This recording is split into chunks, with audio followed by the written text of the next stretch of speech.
Hello everyone, welcome back to my YouTube channel GS by Priyanka. और आज की इस क्लास में हम करेंगे 3 अगस्त शिफ्ट 1 के जीके का सलूशन, जो कि CHSL 2023 टीयर 1 में पूछे गए थे। क्योंकि CHSL का एग्ज़ाम आने वाला है तो आप इस वीडियो को देख के स्पीड फास्ट करके रिवाइज कर सकते हैं। तो चलिए स्टार्ट करते हैं। Question number 1, who gave the concept of money illusion for the first time. Money illusion का कॉन्सेप्ट पहली बार किसने दिया था? तो राइट आंसर यहाँ पर है इरविंग फिशर। लेकिन मनी इल्यूजन होता क्या है? मान लीजिए आपकी सैलरी 10,000 रुपीज़ है और आप कोई सामान खरीदते हैं जो कि 100 रुपये का है, तो आप इस 10,000 रुपये में 100 रुपये के 100 सामान तो खरीद सकते हैं। लेकिन अगर मान लीजिए आपकी इनकम बढ़ गई 3%, मान लीजिए आपकी इनकम 3% बढ़ गई, यानी अब आप 10,000 कमा रहे थे, लेकिन 3% इनकम बढ़ने के बाद अब आप 10,300 रुपये कमा रहे हैं। लेकिन उसी के साथ साथ ना महंगाई भी बढ़ गई। महंगाई या फिर कह लीजिए जो चीज़ आप खरीद रहे थे उसके दाम अगर बढ़ गए 5%, यानी कि ये 100 रुपये का सामान अभी आपको मिल रहा है 105 रुपये में। तो अब आपके पास जो है 10,300 रुपये तो आपकी कमाई है, लेकिन वो जो सामान आप 100 रुपये में खरीद रहे थे आज उसका प्राइस 105 रुपये है। तो आज आप उसकी केवल 98 क्वांटिटी ही खरीद पाएंगे, यानी जो आप पहले 100 सामान खरीद पाते थे आज आप वो 98 सामान खरीद पाएंगे। देखने में तो आपको लग रहा होगा कि मेरा जो है कमाई बढ़ गया है, लेकिन महंगाई भी बढ़ गई है, तो इसी वजह से ये इफ़ेक्ट यहाँ पे देखने को मिल रहा है। तो इसी को इरविंग फिशर ने बोला था कॉन्सेप्ट ऑफ मनी इल्यूजन।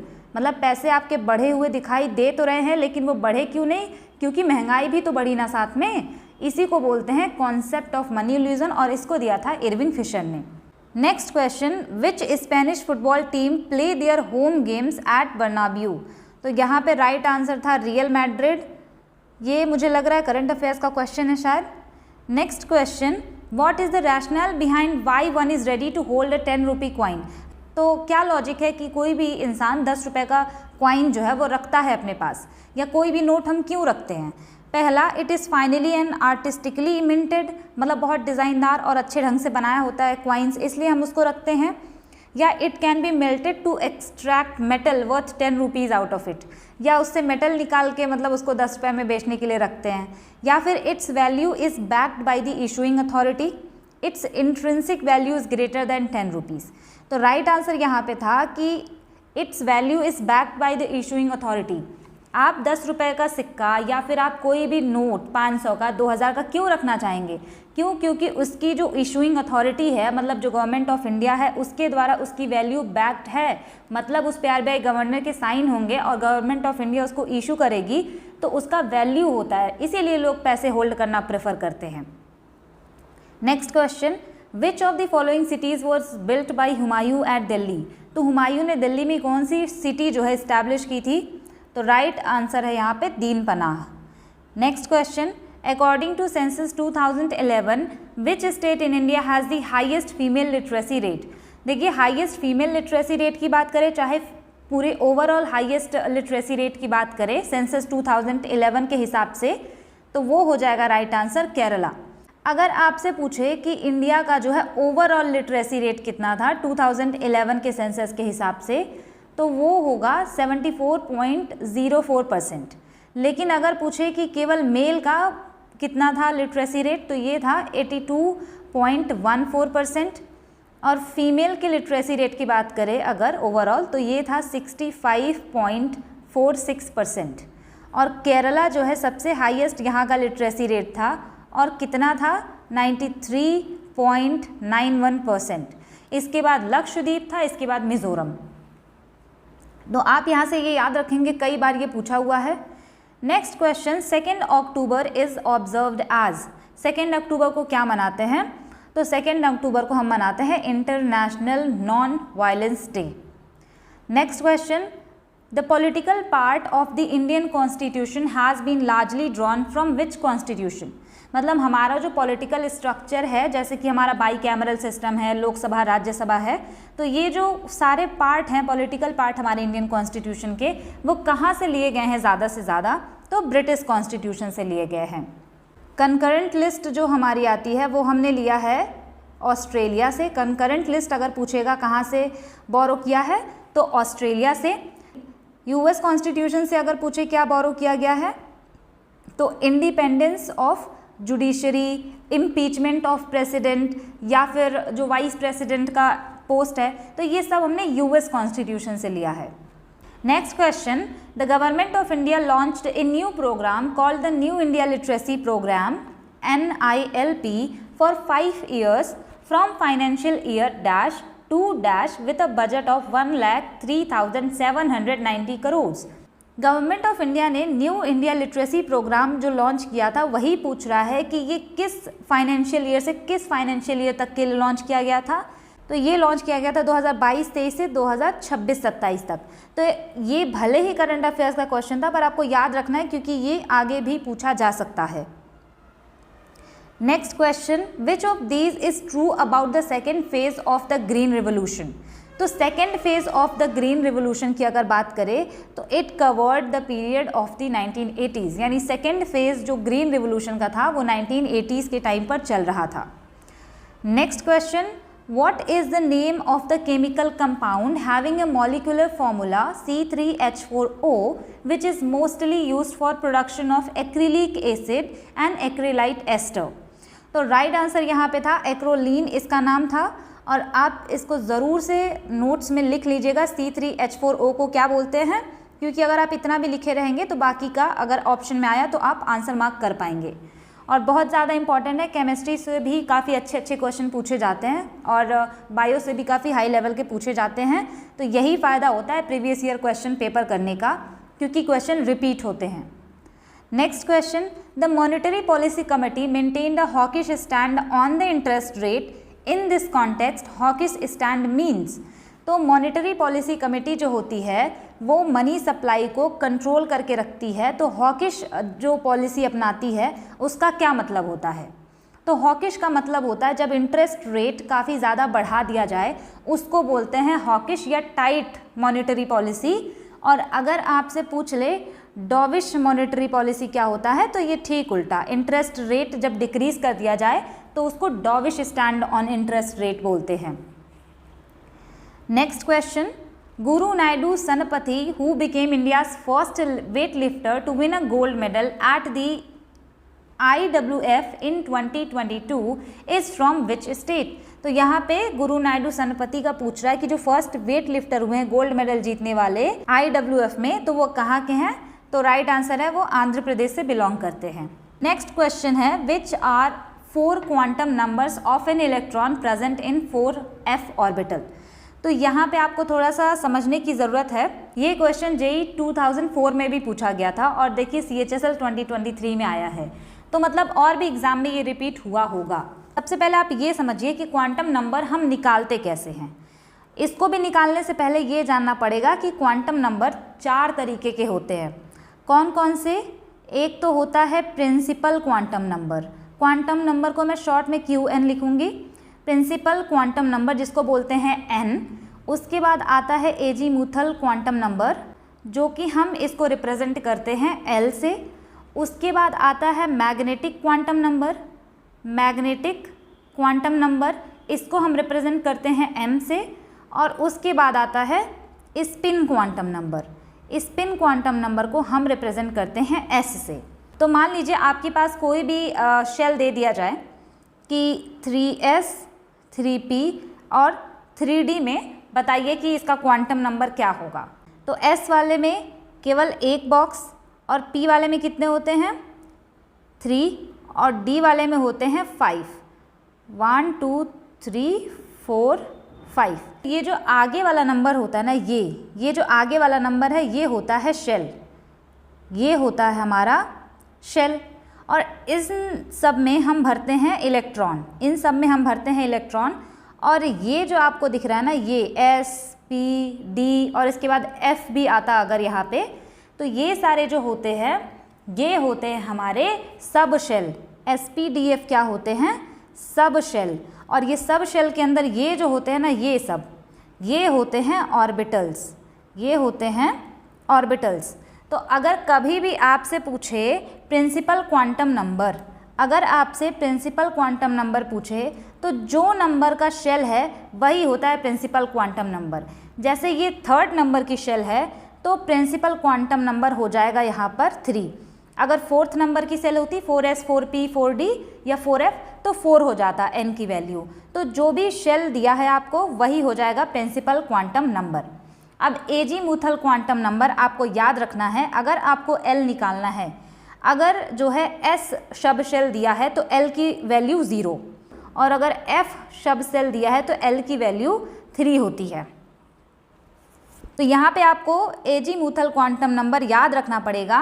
अगर आपको S सब शेल दिया है तो एजीमुथल क्वांटम नंबर यानी L 0, अगर P दिया है तो यहाँ पे हो जाएगा L की वैल्यू 1, अगर D सब शेल दिया है तो L जो होगा वो होगा 2 और अगर आपको F सब शेल दिया है तो वहाँ पे जो होगा L उसकी वैल्यू 3 होगी।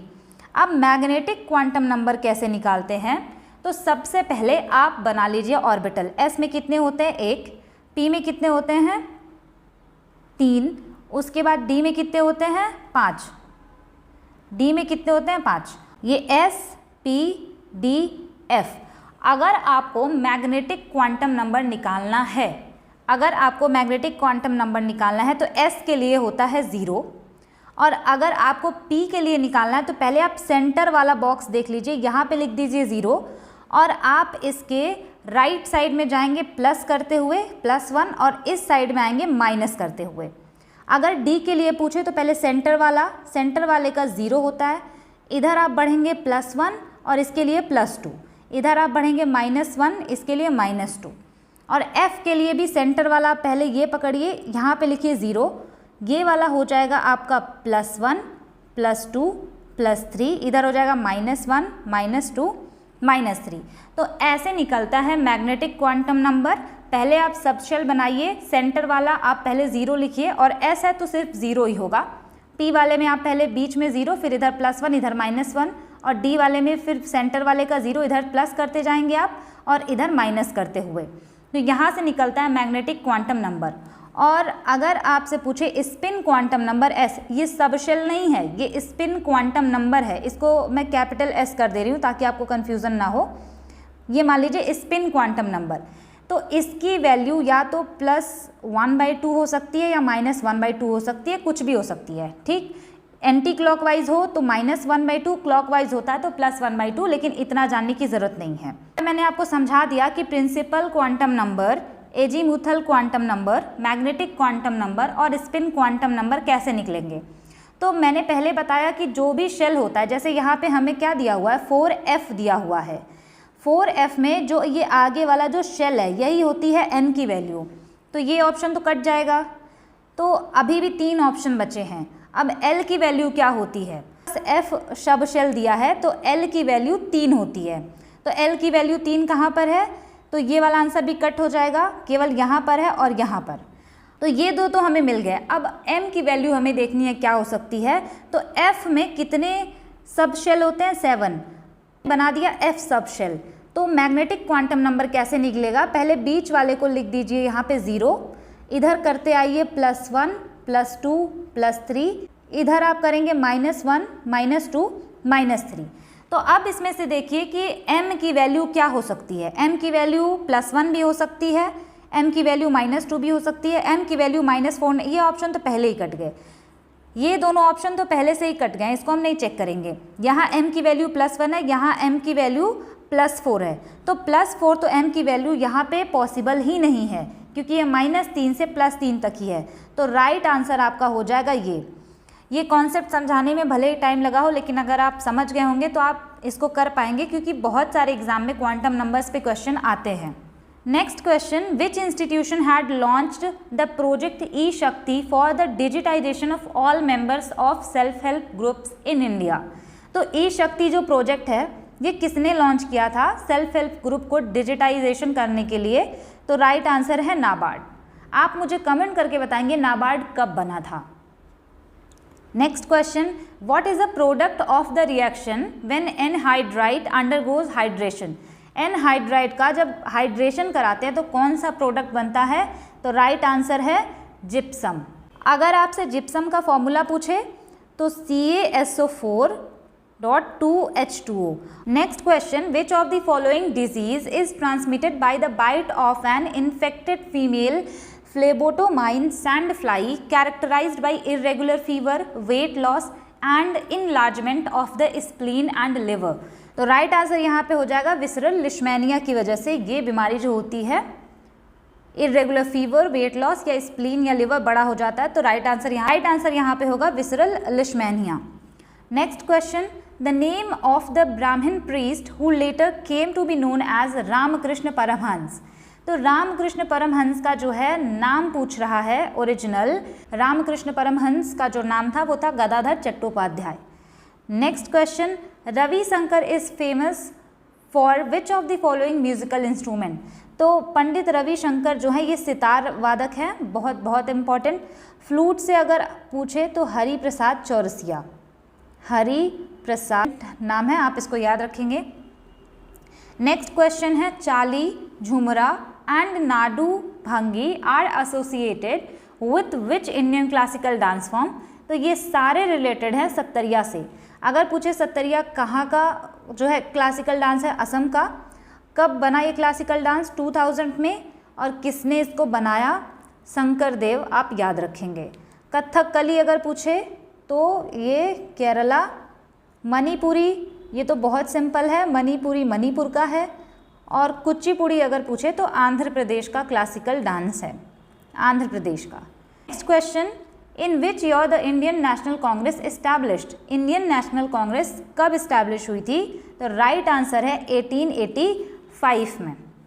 इंडियन नेशनल कांग्रेस पे मैंने एक छोटी सी डिटेल वीडियो बनाई है, आप उसको जाकर देख सकते हैं, क्योंकि इससे भी बहुत रिपीटेडली क्वेश्चन पूछा जाता है. Next question, India topped the medal tally in 2023 Taiwan archery Asia cup stage 1 world ranking tournament with dash medals. मतलब इंडिया ने उसमें कितने मेडल जीते थे, तो ये करंट अफेयर्स का था, उसमें 10 जीते थे. नेक्स्ट क्वेश्चन है, Sutapa Talukdar is associated with which Indian classical dance form. तो यहाँ से आप ये याद रखेंगे, ये रिलेटेड है ओडिशी से. अगर आपसे पूछे भरतनाट्यम कहाँ का क्लासिकल डांस है, तो ये है तमिलनाडु का. और मोहिनीअट्टम केरला का. केरला से 2 क्लासिकल डांस हैं, एक मैंने पहले बताया और एक ये कथकली और Mohiniattam. Next question, according to the Indian minerals year book 2020 which state has the highest production of manganese in India. Manganese का सबसे ज़्यादा जो है प्रोडक्शन किस स्टेट में होता है. तो राइट आंसर यहाँ पे हो जाएगा Madhya Pradesh. Highest number of aluminium smelting plant किस स्टेट में, ये आप मुझे कमेंट करके बताएंगे, और ये हम लोग कर चुके हैं पहले वाले पेपर में. Next question, article 22 of the Indian constitution is related to which of the following. तो राइट आंसर यहाँ पे हो जाएगा प्रिवेंटिव डिटेंशन से रिलेटेड है ये. नेक्स्ट एंड लास्ट है, which of the following industries is its own major consumer in India. तो कौन सी इंडस्ट्री ऐसी है जिसका ज़्यादा से ज़्यादा कंज्यूमर इंडिया में ही है. तो राइट आंसर है केमिकल इंडस्ट्री. ये था 3 अगस्त के शिफ्ट 1 का सोल्यूशन जीके का, और इसके बाद हम करेंगे 3 अगस्त के शिफ्ट 2 का solution. Thanks for watching, stay tune, keep learning.